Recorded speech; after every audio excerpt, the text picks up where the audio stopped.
കട നഷ്ടപ്പെട്ട വിഷമത്തിൽ കരയുന്ന രേവതിയെ കാണിച്ചാണ് എപ്പിസോഡ് ആരംഭിക്കുന്നത്. തുടർന്ന് അവിടെ എത്തുന്ന സച്ചിയോട് കട കോർപ്പറേഷൻകാർ കൊണ്ടുപോയ വിവരം പറയുന്നത് കേട്ട് സച്ചി ഞെട്ടിപ്പോകുന്നു. തുടർന്ന് സങ്കടപ്പെട്ട് കരയുന്ന രേവതിയെ സച്ചി ആശ്വസിപ്പിക്കുന്നു. പിന്നീട് രേവതിയുടെ കട നഷ്ടപ്പെട്ടതോർത്ത് സന്തോഷിക്കുന്ന ചന്ദ്രമതിയെ കാണിക്കുന്നു. തുടർന്ന് റോഡ് സൈഡിൽ വെച്ചതുകൊണ്ടാണ് അവർ കട പൊളിച്ചുകൊണ്ടുപോയതെന്ന് പറയുന്ന ശ്രുതിക്ക് സച്ചി കണക്കിന് കൊടുക്കുകയും കംപ്ലൈൻറ്റ് കൊടുത്തവരെ എൻ്റെ കയ്യിൽ കിട്ടിയാൽ ഞാൻ ശരിയാക്കുമെന്നും സച്ചി പറയുന്നു. ഇത് കേട്ട് ചന്ദ്രമതിയും ശ്രുതിയും ഞെട്ടിപ്പോകുന്നു.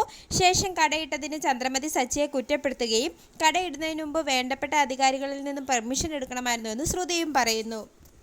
ഇത് കേൾക്കുന്ന സച്ചി ഇരുവർക്കും കണക്കിന് കൊടുക്കുകയും ആരാണ് പരാതി കൊടുത്തതെന്ന് വ്യക്തമായി ഞാൻ അറിയട്ടെ എന്നും അപ്പോൾ കാണിച്ചു തരാമെന്നും പറയുന്നു. തുടർന്ന് സങ്കടപ്പെട്ട് കരയുന്ന രേവതിയെ സച്ചി ആശ്വസിപ്പിക്കുകയും നമ്മൾ തളരാതെ മുന്നോട്ട് തന്നെ പോകുമെന്നും പറയുന്നു. ശേഷം പൂക്കട നഷ്ടപ്പെടുത്തിയത് ശ്രുതിയും ചന്ദ്രമതിയുമാണെന്ന് സച്ചി തിരിച്ചറിയുകയും തെളിവ് കിട്ടിയ ശേഷം ഞാനിത് ചെയ്തവർക്കിട്ട് നല്ലൊരു പണി വെച്ചിട്ടുണ്ടെന്ന് സച്ചി പറയുന്നു. ശേഷം എൻ്റെ സ്വപ്നങ്ങളെല്ലാം വെറുതെയായിപ്പോയെന്ന് പറഞ്ഞ് സങ്കടപ്പെട്ട് കരയുന്ന രേവതിനെ സച്ചിയും രവീന്ദ്രനും ചേർന്ന് ആശ്വസിപ്പിക്കുന്നു. തുടർന്ന് ഇനി നിനക്ക് പൂക്കട നടത്താനാവില്ലെന്നും നീ ശ്രുതിനെ കണ്ടു പഠിക്കാനും അവൾ നല്ല കഴിവുള്ള കുട്ടിയാണെന്നും നിന്റെ കട അവർ എടുത്തോണ്ട് പോയത് നന്നായി എന്നും ചന്ദ്രമതി പറയുന്നു. ഇത് കേട്ട് രവീന്ദ്രൻ ചന്ദ്രമതിയോട് ദേഷ്യപ്പെടുന്നു.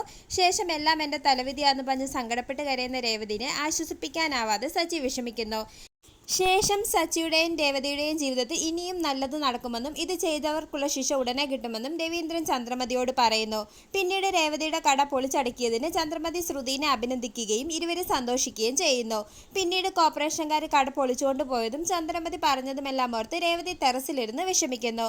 ഇതേസമയം അവിടെ എത്തുന്ന സച്ചി രേവതിനെ ആശ്വസിപ്പിക്കുകയും ആഹാരം കഴിക്കാനായി നിർബന്ധിക്കുന്നതും കാണിച്ച് എപ്പിസോഡ് അവസാനിക്കുന്നു.